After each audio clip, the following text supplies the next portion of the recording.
Ja, god eftermiddag og glædelig december. 1. december. Julen nærmer sig. Og jeg vil bare sige velkommen her til vores sidste webinar for i år, hvor at vi kommer til at kigge på compliance-dokumentation og nogle muligheder for, hvordan vi kan få det til at komme ud og leve i organisationen. Jeg ved ikke lige, om vi skal lige give et minut ekstra til de sidste. Men mens vi lige gør det, så vil jeg også sige, at til alles viden, jamen så bliver seminaret eller webinaret her, det bliver optaget, og der er mulighed for at få det tilsendt efterfølgende. Så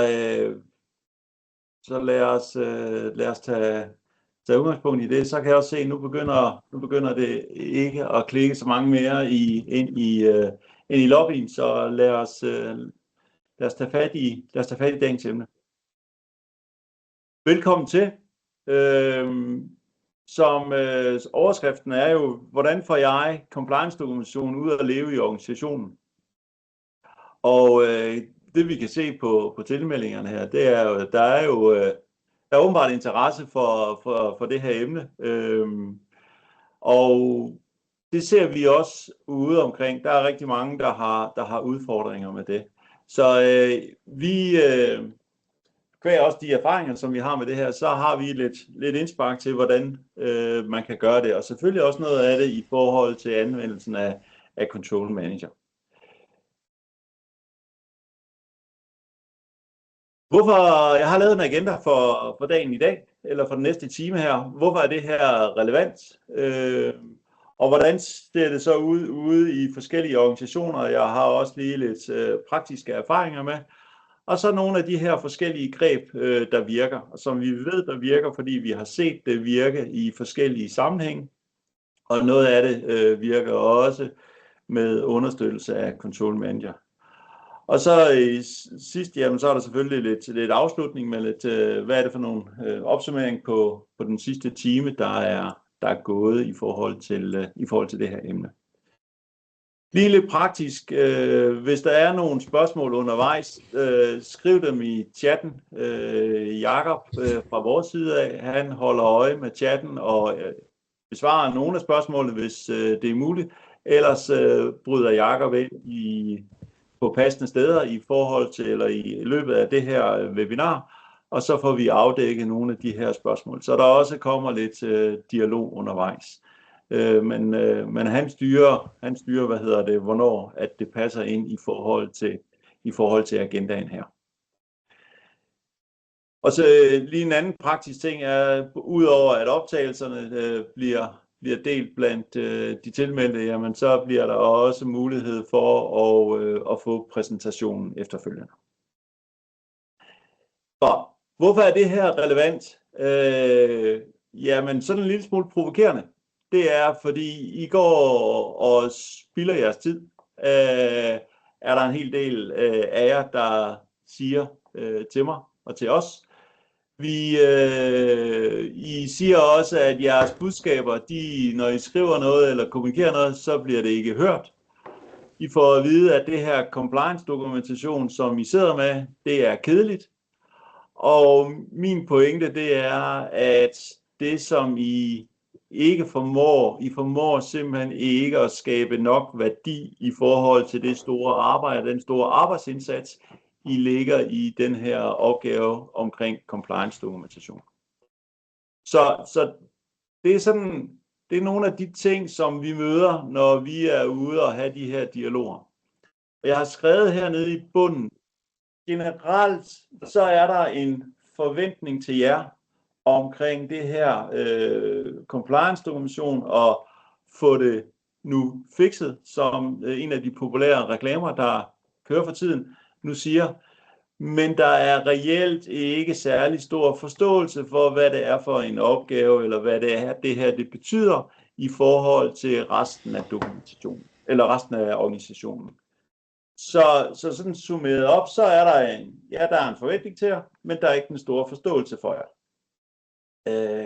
Og det har jeg også, lige præcis den der nede, den har der også været en række af dem, som jeg har haft berøring med her de seneste år, som fuldstændig kan genkende til. Det er det der med ikke altid at blive forstået. De ting vil jeg prøve at tale ind i her den næste lille times tid. Fordi der ikke kender mig og ikke kender Siskon, jamen jeg hedder Lars Berntsen, og jeg er stifter af Siskon og har været med i hele rejsen siden 2004. Og det, som vi beskæftiger os med her i Siskon, det er det, der står på den her planche. Vi har en mange års viden og erfaring inden for arbejdet med informationssikkerhed og databeskyttelse. Vi laver understøtter nogle af de ting, som står herovre i venstre siden omkring ISO-arbejde, NIS2-arbejde, risikovurdering og beredskabsplaner og alle de her ting. Og så har vi værktøjet, GRC-værktøjet, Control Manager, som vi er producent af. Det er os, der udvikler det, som kan være med til at skabe struktur og overblik i forhold til blandt andet compliance-arbejdet, være med til at automatisere og lave reminder på nogle af de her opgaver, og dermed samle tingene et sted. Og det er også det, der står nede i højre hjørne, nede i bunden, det her med at have alt information samlet et sted. Og det skal lige tages med et lille gran salt, eller forstås rigtigt. Det er, vi tror ikke, at alt dokumentation skal ligge inde i Control Manager. Men vi tror på, at alt dokumentation, der er relevant omkring informationssikkerhed, det skal kunne tilgås via Control Manager. Så kan det sagtens være, at dokumenter eller lister eller andre ting, de ligger eksternt, men vi skal fra Control Manager kunne danne et link ud til de her ting, så de kan indgå i vores samlede mængde af compliance dokumentation, både i forhold til eget brug, men også i forhold til, hvis vi har brug for det til revisionsmæssig sammenhæng eller auditmæssig sammenhæng. Så det er den filosofi, som Control Manager bygger på i forhold til, hvordan vi skal samle dokumentationen. Hvordan ser det ud ude i forskellige organisationer på nuværende tidspunkt? Det her billede, for de af jer, der har deltaget i andre webinarer og andre oplæg, som vi har holdt, så har de set det her før. Det billede her. Og det er det, som langt de fleste af jer, de står overfor. De står overfor en verden, hvor I skal dokumentere efterlevelse eller compliance i forhold til en eller flere af de her standarder.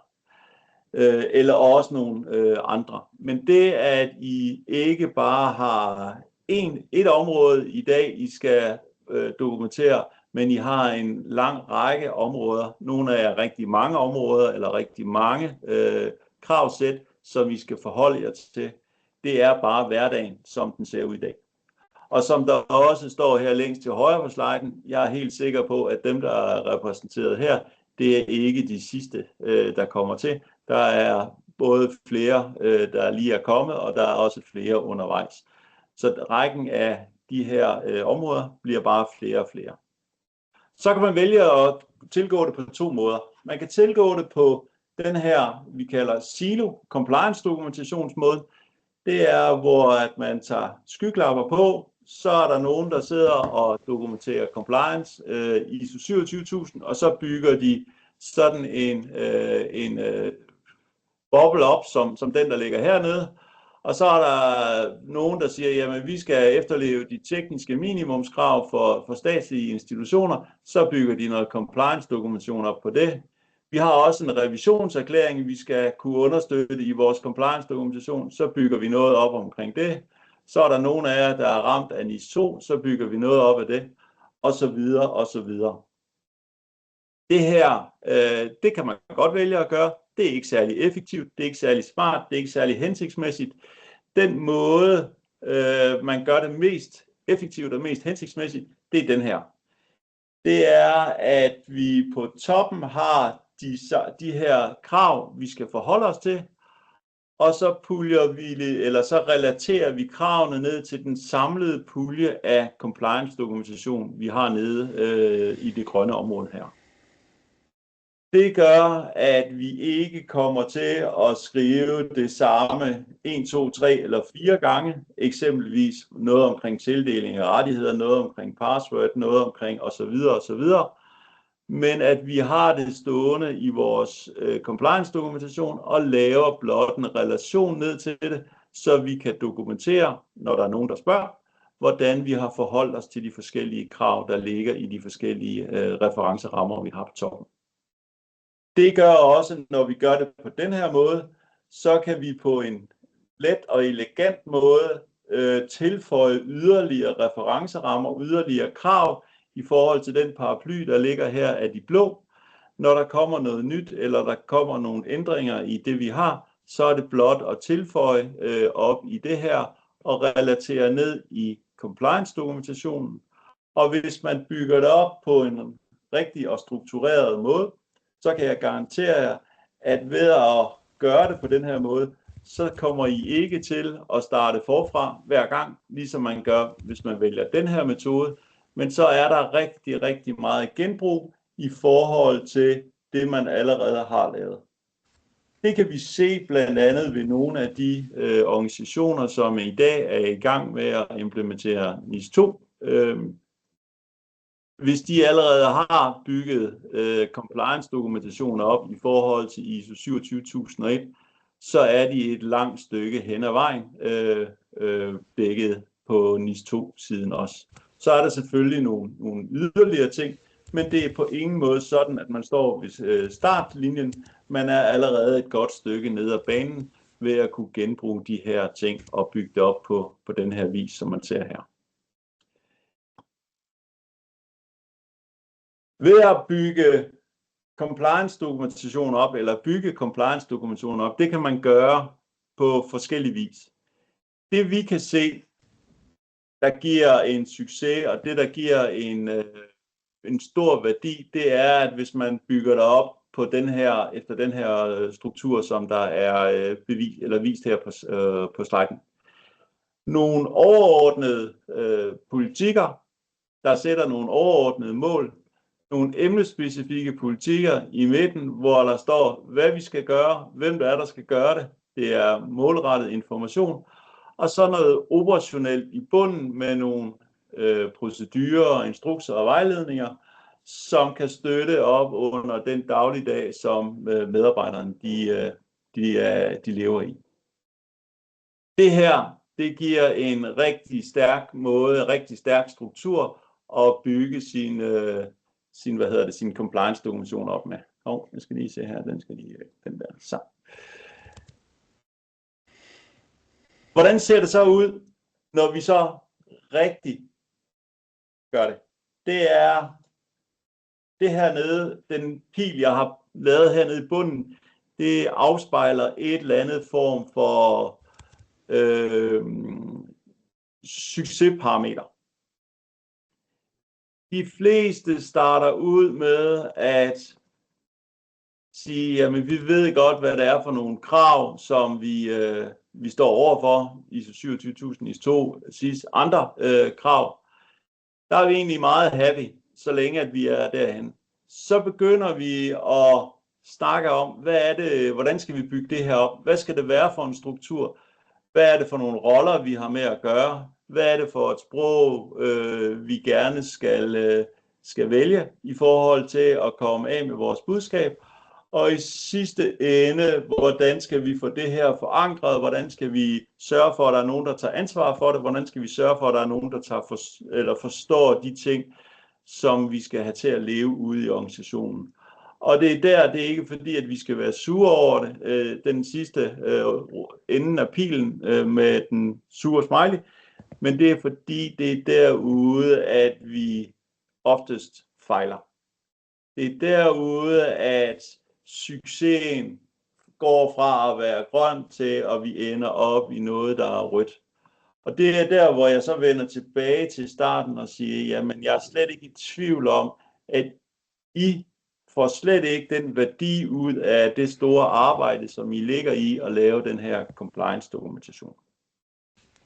Fordi der ikke bliver taget ansvar, og fordi at der ikke er en forståelse for det arbejde, som I har lavet.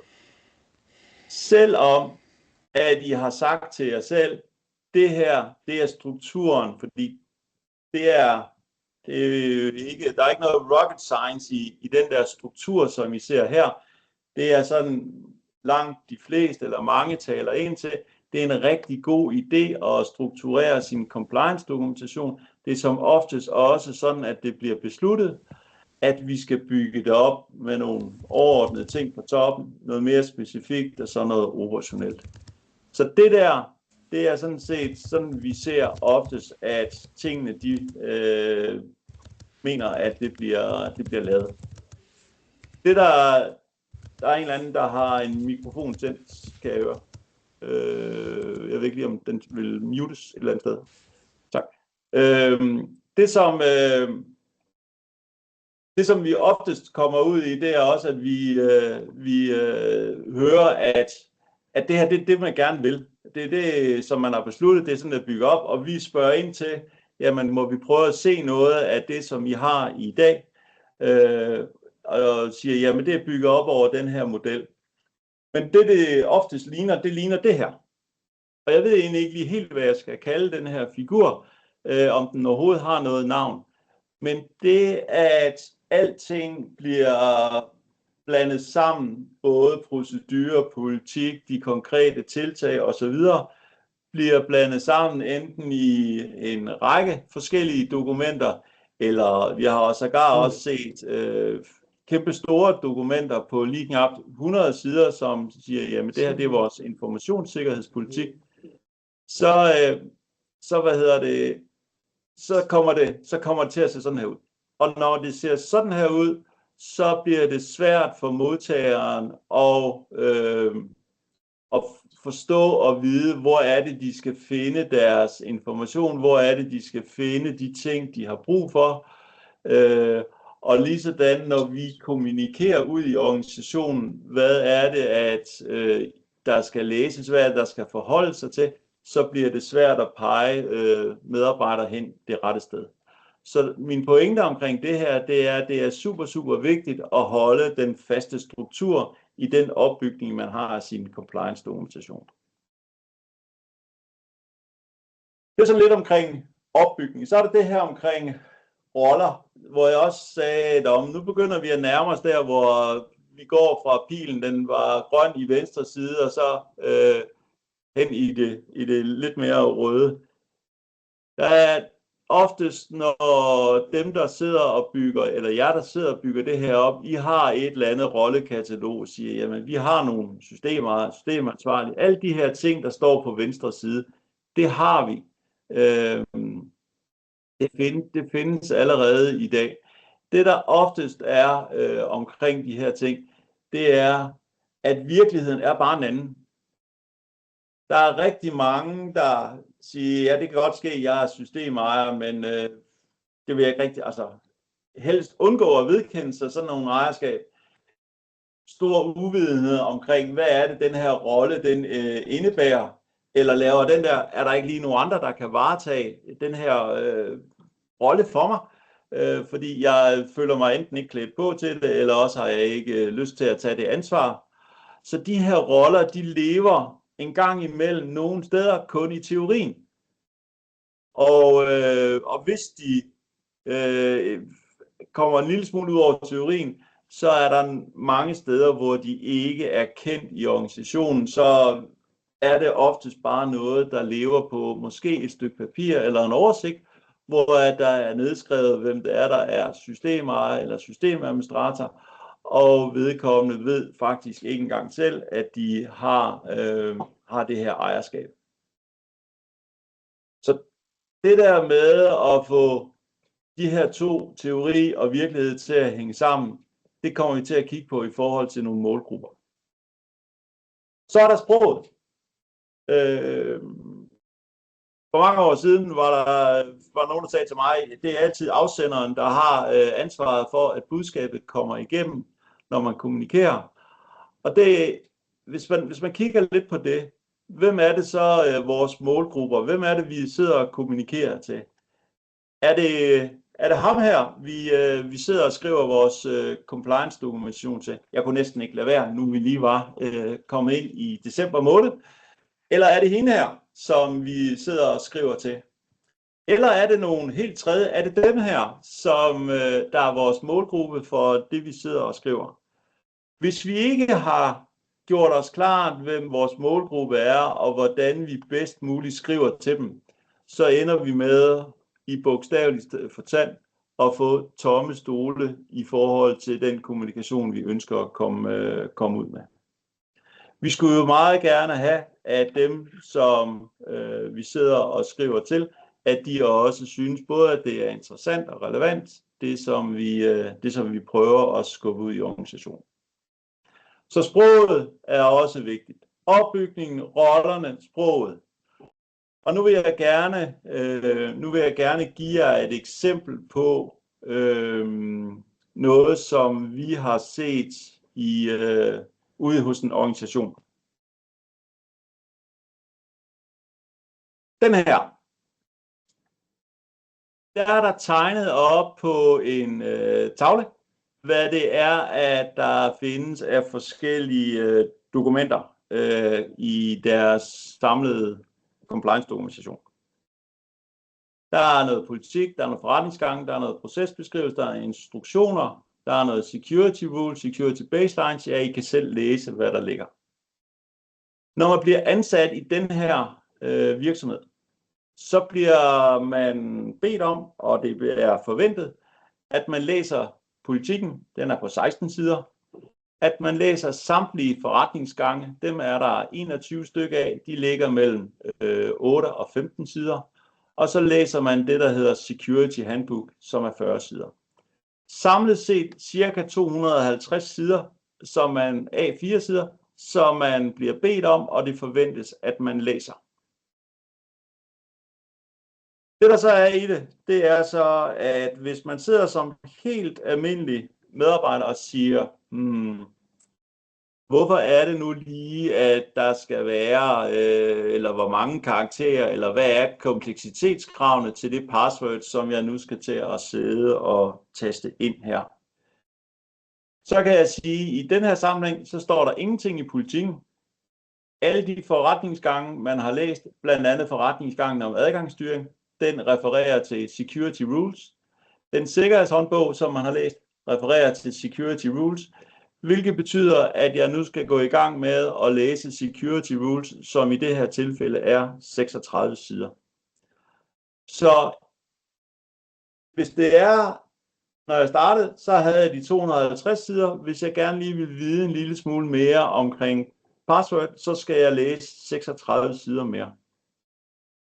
Og nu hvis vi havde været fysisk samlet, så ville jeg have bedt jer om at række hånden op og sige, hvor mange ude i jeres organisationer ville læse de her små 300 sider igennem, inden de havde enten kastet sig om på skjoldet, eller også havde sagt, det har jeg hverken tid eller lyst til, og begyndt at gøre noget andet.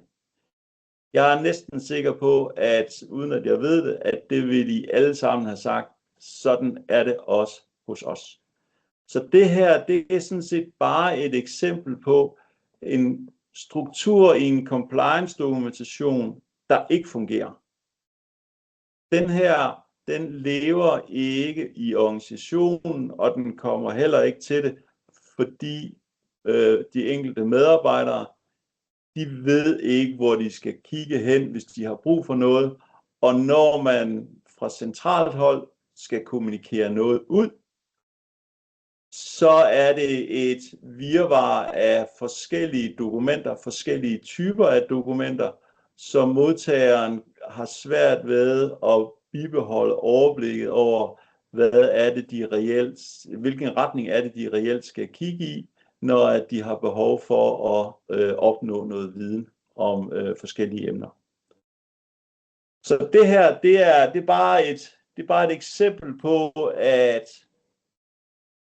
man egentlig sagde, jeg scroller lige tilbage igen, man egentlig sagde, at det her, det virker meget godt for os, og det billede, I ser her, det er så blevet lavet om til et billede, som nu ser sådan her ud.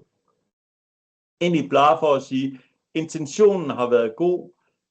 Som årene gik, er der kommet mere og mere på af forskellige arter, forskellige karakterer, og det har gjort, at den beslutning, der blev truffet på et tidligt tidspunkt, at den er skrevet lige så stille.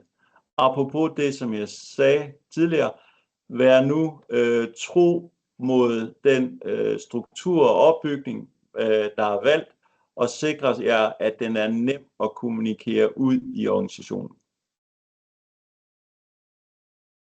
Lidt af nogle af de her greb, der virker.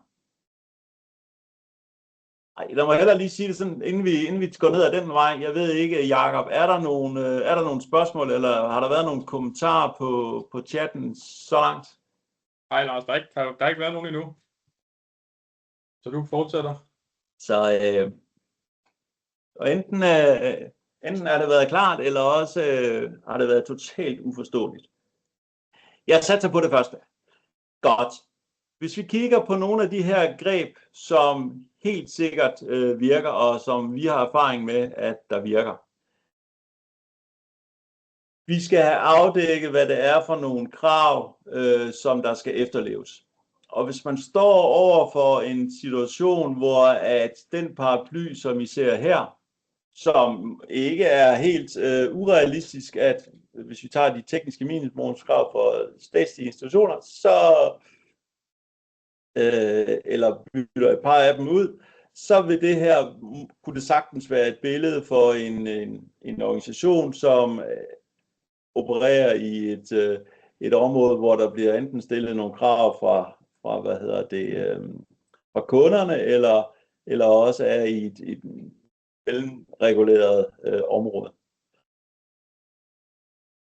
Hvis man starter ud med det her, det tror vi ikke, eller det kan vi se, det lykkes ikke. Starte ud med noget helt basalt fundamentalt. Hvis det er, at man står med kravene omkring NIS 2, alle de steder, hvor vi har været involveret i det, der er vi gået i en retning af at sige, lad os tage udgangspunkt og skabe et fundament, der baserer sig på ISO 27001. Kravene derfra, dem der ligger i Annex A, og dem der ligger i starten, de første kapitel 4-10, så man også får den ledelsesmæssige del af det med, tage udgangspunkt i det. Og supplere det eventuelt med kravene i det her tilfælde fra NIS 2. Så har vi et fundament, der er til at bygge videre på. Så kan vi forholdsvis let efterfølgende, så kan vi godt gå tilbage og så lægge nogle flere krav på. Og det kan vi jo kvæg, at vi bruger strukturen ved at pege ned i den samlede mængde af compliance-dokumentation, som ligger hernede i den grønne kasse.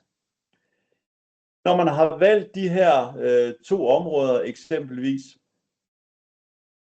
så er det dem, der kommer til at være primære inputgiver i forhold til det, der bliver skrevet på politikniveau, og det, der bliver skrevet på inde i de emnespecifikke politikker. Og som I kan se på sliden her, jamen så kunne de overordnede politikker, det kunne være en informationssikkerhedspolitik, en ISMS-politik, en risikostyringspolitik, som er de overordnede styrende dokumenter. Og nede på emnespecifikke politikker, der er det nogle konkrete tiltag, inklusive noget ansvarsfordeling på de her ting. Det betyder jo, at man skal sidde og få de krav, der er i henholdsvis ISO 27001 og NIS 2, dem skal man få omformuleret i de emnespecifikke politikker til, hvordan er det, vi har implementeret det i vores virksomhed. Og man kan ikke bare tage og genskrive kravene, der står over i de her standarder, og så sige, så er det det, vi gør, fordi der er ikke skrevet noget, hvis vi kigger primært på ISO 27000, der er ikke skrevet de konkrete handlinger, og der er ikke skrevet konkret, hvem er det, der har ansvaret for at gøre det, benyttende de termer og de roller og funktioner, som der er i den virksomhed, som I sidder i. Så det kræver, at det bliver, at der bliver lavet noget, der er specifikt for jer. Og for de af jer, der deltog på vores seneste webinar, hvor det handlede specifikt omkring de her emnespecifikke politikker, hvor vi også viste, hvor meget kan rent faktisk, at det lader sig gøre og udarbejde ved hjælp af kunstig intelligens, hvor vi havde lavet eller trænet en GPT hen over sommeren, og hvor der også var forskellige eksempler på, at vi lagde de her kravsæt, eksempelvis ISO 27001 og NIS 2, ind i og fik genereret nogle emnespecifikke politikker på baggrund af det, delt op i forskellige emner. Så i forlængelse med det, Lars, er der kommet et spørgsmål ind nu. Ja. Jeg tænker, der kunne være relevant at hæve her. Kim spørger, hvornår der kommer en AI-løsning ind i CM, hvor man kan se overblikket og svare bruger ud fra det data, man har i sin organisation, og eller hjælpe administrator med at få ryddet op i data der, samt finde dubletter eventuelt. Det var et super godt spørgsmål. Jamen, vi kigger hele tiden på, hvornår vi skal, og hvor meget vi skal med kunstig intelligens, og hvor tæt det skal knyttes op på Control Manager. Og lige nu, der er det konkrete svar til det gode spørgsmål, det er, jeg ved det ikke. Der ligger ikke noget besluttet omkring, hvornår det skal ske. Men vi skeler hele tiden den vej til, hvornår og hvordan vi skal gøre det. Det lyder godt. Der er nemlig også blevet stillet et opfølgende spørgsmål omkring, om man kan hente data ud fra Control Manager, og så selv sætte noget op. Jamen, det kan du godt. Du kan både trække politikker og emnespecifikke politikker ud af Control Manager, og læse dem ind i en GPT, hvis man vil det, i forhold til efterlevelse af kravsæt. Så det kan du godt. Hvis vi lige tager fat, og det, som der også står her i overskriften, det er her guldet ligger. Det er her, at hvis man gør det godt her, så stiller man sig selv et langt bedre sted. Men som der også står som det allerførste punkt, hvis man forsøger at skrive alt for perfekt, så bliver man aldrig færdig. Vi ser, og det er sådan lidt erfaringsmæssigt, vi ser for mange, der tænker, at vi skal have den diamantbelagte guldmedalje fra starten af, og så bliver processen omkring at få lavet noget af det her, den bliver bare aldrig færdig. Der er en anden faldgruppe, som vi også ser, det er, at for nogen, der bliver det bliver skrevet alt for teknisk, og det vil sige, der er mange, der mister forståelsen og interessen ude i organisationen for det, der bliver skrevet. Så er der selvfølgelig noget af det her med at undgå fagtermer og uklarheder. Og så det her med, at vi som medarbejdere handler ud fra konkrete instruktioner og ikke paragrafhenvisninger. Det motiveres ikke på nogen måde, at der står ifølge paragraf et eller andet, at så skal der gøres dette eller hint. Vi skal vide vi gør det bedst, hvis det er, at vi får at vide nogle konkrete instruktioner omkring det her. Og så er der denne her over i højre side, den gode tekst, som der står, det her med, hvis vi nu kan knytte vores forretningsmål og formålet med de enkelte områder, hvis vi kan få knyttet dem sammen, så begynder verdensbilledet at hænge sammen for dem, der læser. Det skal gerne være konkret, det skal gerne være kort. Alt for meget tekst, så løber folk sur i det. Og så kan man altid trykke på det, ved at involvere nogle medarbejdere. Og den her involvering, det kan ikke overvurderes. Det gør bare, at der dels er man får noget feedback, og det skal man selvfølgelig tage konstruktivt. Og man finder også hurtigt ud af, om den måde, hvormed man har skrevet tingene, om det overhovedet har gang på jord ude i organisationen.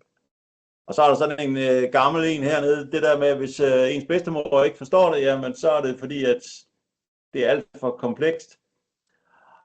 Og så er der den sidste hernede. Vi ser en del steder, hvor at det her det bliver sådan lidt en løftet pegefingeragtigt, der bliver skrevet i. Og det motiverer ikke folk og medarbejdere til det. Hvis der nu er nogen af jer, der sidder og tænker, jamen når jeg nu taler emnepolitikker, hvad er det, altså hvordan kunne de så se ud? Og den her liste, som I ser her, det er tilnærmelsesvis den samme liste, som jeg viste på det seneste seminar, hvor vi snakkede emnepolitikker via kunstig intelligens. Dog er emnepolitik nummer 28 kommet på listen hernede. Og det er jo netop emnepolitikker forstået på den måde, at uanset om kravet kommer fra den ene, den anden, den tredje eller fjerde standard eller referenceramme, jamen hvis kravet handler noget omkring uddannelse, træning og awareness, jamen så skal vi have det beskrevet nede i vores emnepolitik nummer 4, hvordan vi har valgt at løfte det krav i vores organisation, og hvem der er ansvarlig for det. Og en katalog over emnepolitikker behøver slet ikke at se sådan her ud, og det er jo det, der er det fede ved det her. Man kan lave præcis sit eget katalog, så det passer ind i den organisation, som man nu sidder i.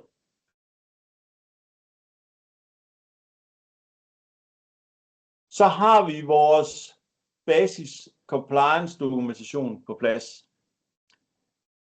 Nu skal det skubbes ud i organisationen. Vi kan godt publicere en række dokumenter. Vi kan godt publicere nogle dokumenter på forskellig vis. Men jeg har også en af de her slides, hvor der står, I skal nok ikke forvente, at folk de trækker de her dokumenter ned fra hylderne og tænker, det er den bedste julegave, jeg har fået, så jeg skal selvfølgelig læse alt det, der bliver publiceret. Vi skal bruge nogle andre greb også. Og noget af det er noget enkelt awareness. Og som I også kan se her, der står en hel del tekst på den her slide. Det her med nogle positive budskaber. Brug noget storytelling. Nogle små initiativer. Det her, det skal gentages. Dem, der tror, at man kan lave awareness en gang om året, kørende en 14-dages kampagne, og så lade det ligge, og så bare gøre det igen til næste år samtidig. Og så tro, at jamen, nu har alle folk fået det at vide, og nu gør de selvfølgelig, som vi har sagt til dem, at de skal gøre. De fejler. Det, der motiverer medarbejdere, det er, at hvis de kan se en mening med tingene, hvad er det her, det gør?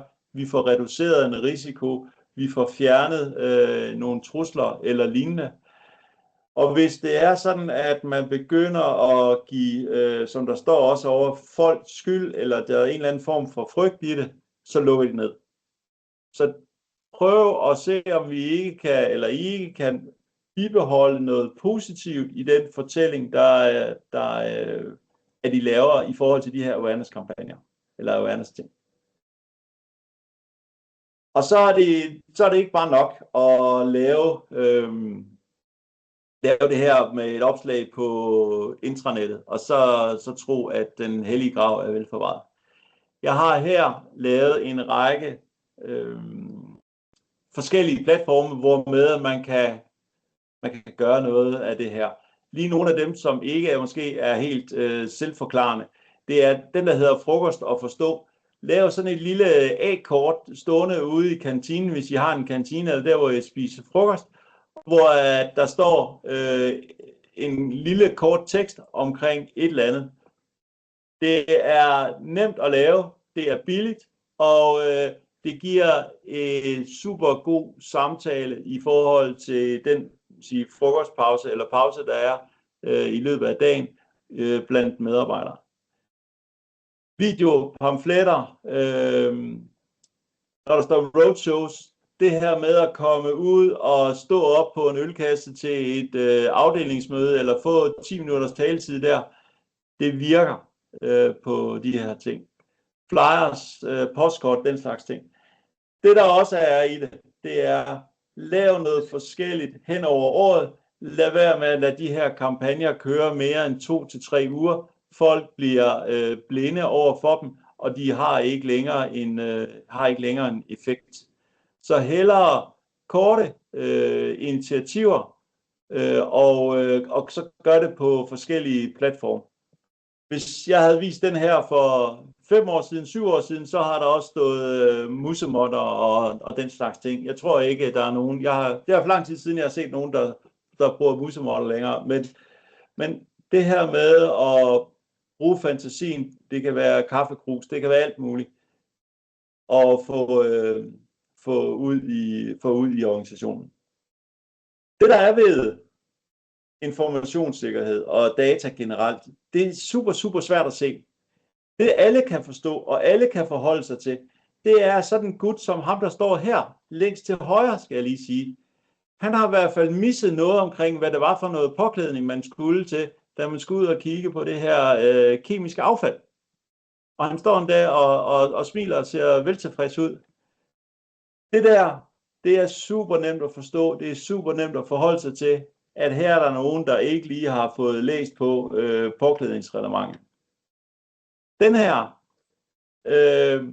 ja, I kan næsten selv sætte ord på. Der er også nogen her, der har gjort noget, som de nok ikke skulle have gjort. Jeg gad i hvert fald ikke at sidde på det førersæde der. Og det viser endnu en gang noget omkring, at man skal også have forståelse for, hvad det er, at man har med at gøre, og hvad det er for en risiko, at man har med at gøre. Og sidst, men ikke mindst, har jeg lige taget et sidste billede med. Ja, jeg ved godt, det er en lille smule gryne, men det er forstørret lidt op.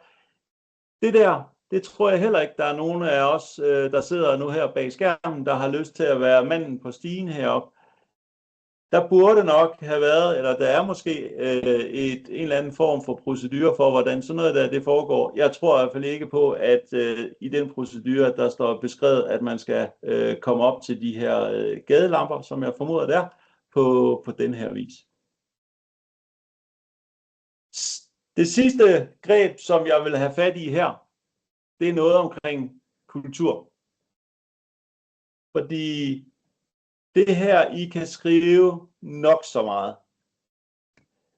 Hvis der ikke bliver opbakning omkring det her, og når jeg siger opbakning, så er det mere end bare godkendt. Hvis der fra ledelsens side ikke er mere engagement omkring det, så dør det. Det virker ikke. Det kommer ikke til at blive forankret ud i organisationen. Og det er igennem handlinger og rollemodeller, at det her det bliver forankret. Og det er også derfor, at det er vigtigt, at man skal, når vi starter, sikre, at vi får ledelsen til ikke bare at forvente, men også forstå, hvad det her, hvad compliance-dokumentationen kommer til at betyde for organisationen. Godt.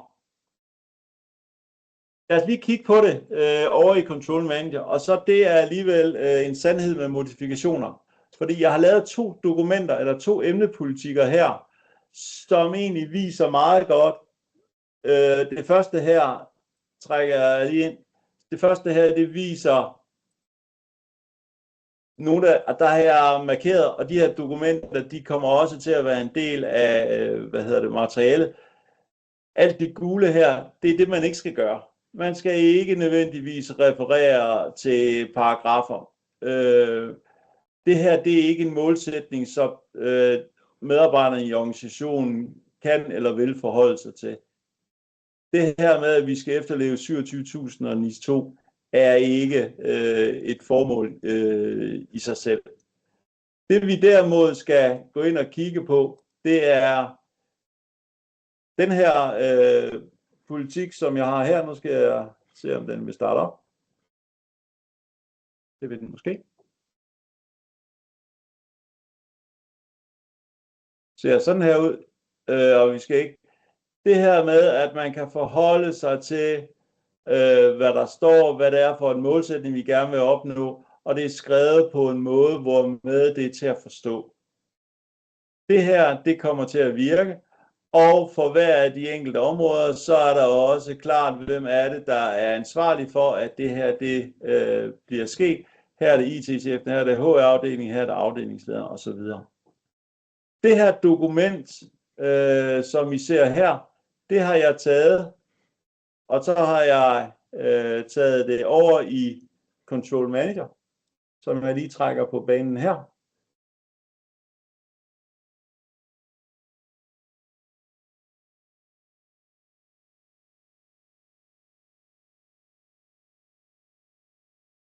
Herinde under det område, der hedder i Control Manager, der hedder Compliance, har jeg lavet et område, eller har jeg et område, der hedder emnepolitik. Det jeg har gjort herinde, det er, at den emnepolitik, som I lige så før i PDF-dokumentet, den ligger herinde. Det, der yderligere er gjort, det er, at jeg har været inde og på hver af de her områder, hvis man vil det, så kan man sætte målgrupper på. Så jeg kan gå ind og filtrere og så sige, jamen vis mig alt, hvad der er relevant for afdelingsledere, vis mig alt, hvad der er relevant for HR-afdelingen, IT-chefen osv. Det betyder, at for jeg ved, at en lang række af jer, I sidder og laver sådan en lille pixie-bog af forskellige karakterer, eksempelvis til alle medarbejdere i organisationen. Når man sætter målgrupper på her, så kan jeg gå op og filtrere med filteret her på de her målgrupper, og så kan jeg danne denne her pixie-bog, som I ellers sidder og bruger forholdsvis lang tid på at lave. Så det her, det er en af de måder, hvor I kan gøre det mere effektivt på. Det vi også kan herinde, det er, at der er nogle af de her delelementer i den emnespecifikke politik, der refererer til en procedure. Her, der har jeg bare skrevet det ind direkte, herop står det direkte i teksten, men når man har det liggende alt sammen inde i Control Manager, kan man bare knytte det sammen og så sige, når jeg nu alligevel læser den her, jamen så har jeg proceduren umiddelbart som et link ved siden af, og kan bruge den til at gøre de ting, jeg nu engang skal. Så det her, det er måden, hvormed at vi inde i Control Manager med nogle enkelte greb kan sikre os, at vi kan dels få lavet vores dokumentation, så den bliver målgruppespecifik, og at vi også kan hjælpe medarbejderen til at komme videre, når det nu er, at de har brug for en procedure, en vejledende instruks, eller hvad det nu måtte være, at den er lige ved hånden, når de sidder og læser de ting, de alligevel skal. Og procedurerne, dem har vi selvfølgelig også liggende inde i Control Manager. Og uanset om de så ligger herinde, eller det blot er et link til et eksternt dokument, det er i den her sammenhæng fuldstændig ligegyldigt. Funktionalitet og det hele er præcis den samme. Så kan det være, at der er nogle af jer, der tænker, ja, det er meget godt alt sammen, at vi har det liggende herinde, men vi har jo også brug for at få det, verificeret, altså lavet nogle kontroller omkring det. Og nu ved jeg godt, at jeg ikke bladrede ned på det, da vi så PDF-dokumentet, men sidst i dokumentet her, der er der nogle steder, hvor der står, jamen der skal der være en oversigt over brugere og deres rettigheder, en gennemgang af rettighederne, justering af rettighederne osv. Og der er selvfølgelig knyttet en kontrol til. Og det vil jo være oplagt, at vi også her har de her kontroller lagt ind i Control Manager, så bliver vi mindet om dem, om det så er hver 3. måned, hver 6. måned eller en gang om året, eller hvor tit det er. Så dem kan vi selvfølgelig også binde op.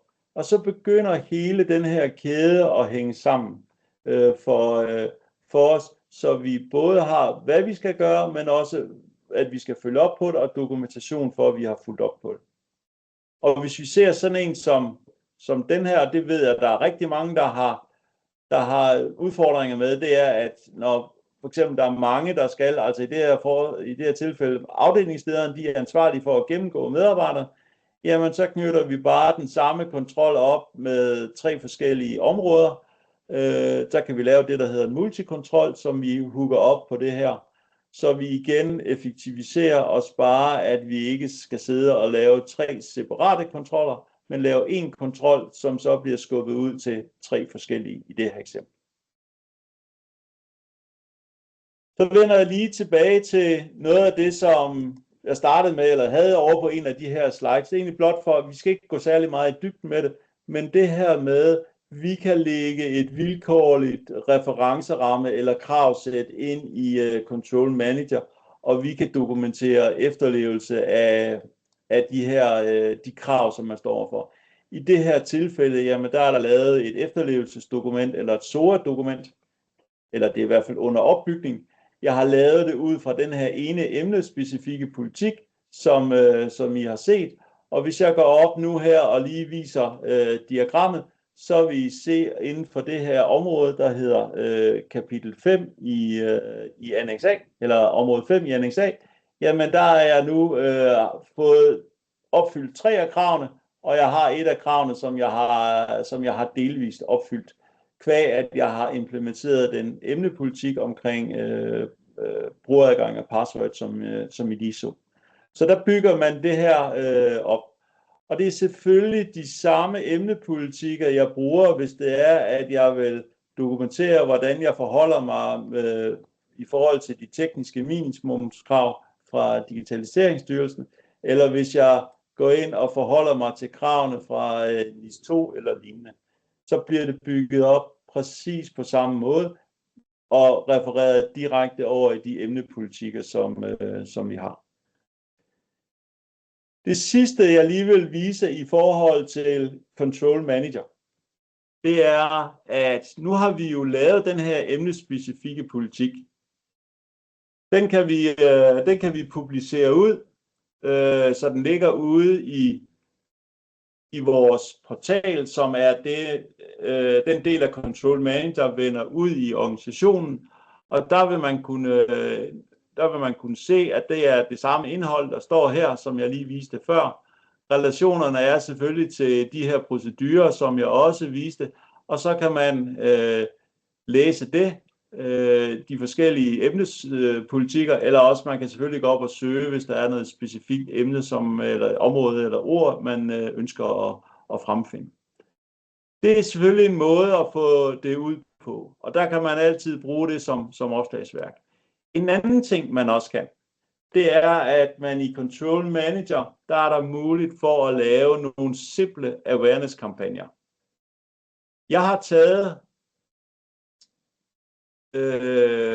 det her dokument, eller den her emnespecifikke politik, så brugte jeg ChatGPT, så bad jeg den om at sige, lav et kort pædagogisk tekst om hver af de forskellige afsnit herinde i, og det blev til det her. Og jeg har ikke ændret på det, jeg har ikke manipuleret med det. Det er egentlig bare for at sige, kunstig intelligens kan gøre og hjælpe os rigtig meget i forhold til at få budskaber ud i organisationen. Og det tog mig for at lave de her statements, der ligger her, inklusiv de spørgsmål, som der er blevet lavet her.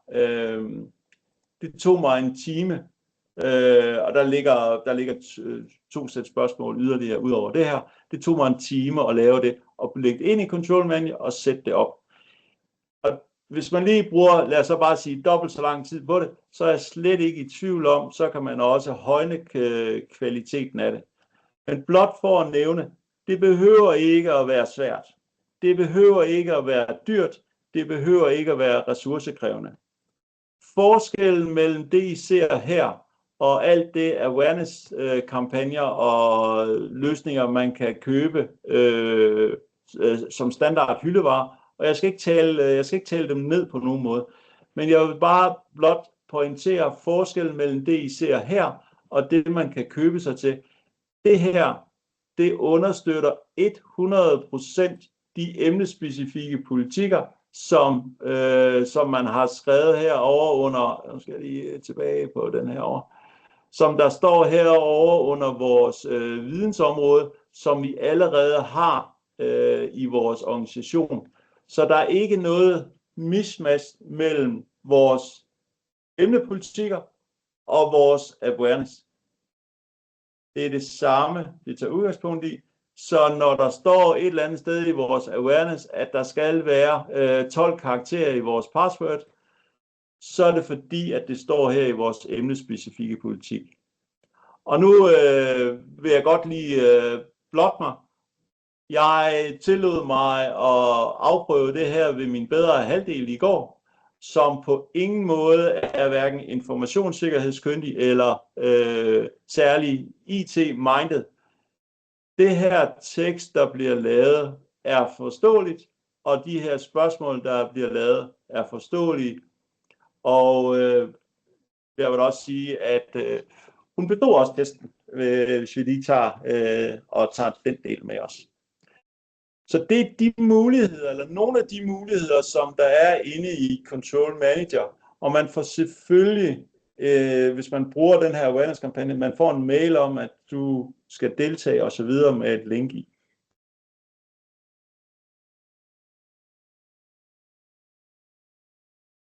Sidst, men ikke mindst, afslutningsmæssigt, start ud i et begrænset omfang. Fastlæg en struktur og hold den stringent. Vi ser alt for mange steder, hvor det skrider undervejs. Få ledelsen til ikke bare at forvente, men også forstå. Hvad er det her det kommer til at betyde? Tænk på at sætte over på den anden side af bordet og tænk på målgruppen, når I begynder at skrive. Hvad er det, eller hvordan er det, at de bedst forstår det budskab, som I har? Lav nogle mikroindsatser på forskellige platforme. Lad være med at lave det for stort og for kromet. Det er slet ikke nødvendigt. Det er de små, vedholdende indsatser, der gør forskellen. Og så vil jeg selvfølgelig sige, det hele det kan samles og administreres inde i Control Manager, så man har muligheden for at have et overblik over alle de her aktiviteter og informationer, og man kan selvfølgelig genbruge informationerne på kryds og på tværs, både i forhold til de forskellige standarder, men også i forhold til, når vi nu skal lave de her opfølgende kontroller, så vi ikke laver opfølgende kontroller, der er GDPR-rettet, og den samme kontrol, som er rettet mod ISO-standarden, men at vi selvfølgelig genbruger så meget som muligt, dermed gør det mest muligt effektivt. Så tror jeg, at tiden er lige ved at være løbet ud, så nu ved jeg ikke, om der er nogle afsluttende spørgsmål eller kommentarer. Jakob. Hej Lars, der er ikke kommet yderligere spørgsmål siden sidst. Fedt. Jamen, så har jeg ikke mere fra min side af. Hvis der er noget af det, som jeg har været inde på her, så skriv gerne til os omkring, hvad der måtte være af spørgsmål. Jeg gerne kommentarer og mærkninger, eller hvad der nu måtte være, hvis der dukker noget op sidenhen, så skriv gerne. Ellers tag fat i os på nogle af de her måder, som der står her.